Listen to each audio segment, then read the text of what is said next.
If you're a parent, regardless of the age of your child, be it 40 or 4 years old, or they're going to be 4 years before you have a child, remember this one thing. If you never listen to another fucking word I say, hear me on this one thing. And this is not an original from me. This is actually from my mother, who ran massive education programs, ended her career teaching early childhood education at the graduate level, and raised 6 kids of her own. She told me this when I was 13.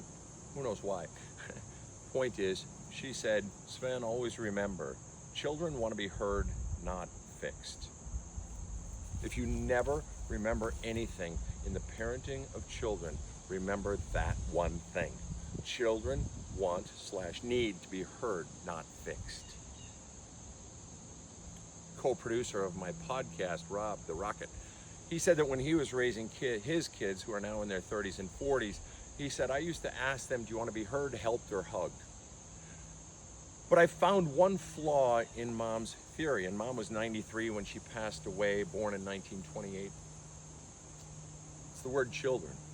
I've found over 30 years of counseling people, from couples to children to old people, everything, is that it's not just children.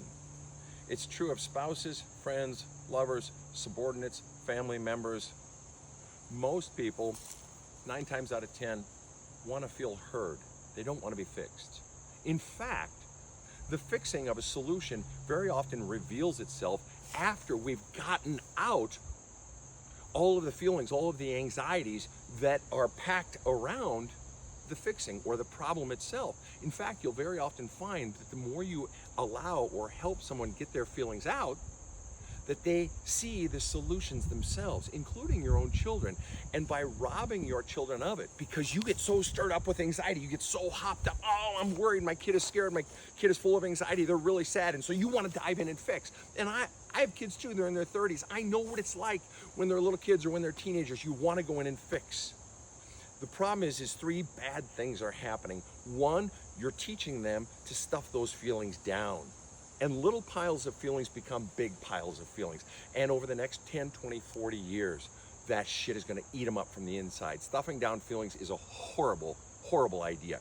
2, what you're doing is you're depriving them of problem-solving abilities. You're depriving them of the learning how to get feelings out of them, because nothing will corrupt decision-making more than being hopped up on lots of feelings. You're not only depriving them of the ability, learning how to get their feelings out, but you're depriving them of problem solving, because you're always coming in, right? And you're an external force coming in to solve their problems. So you're depriving them of the confidence that comes from their own problem solving ability.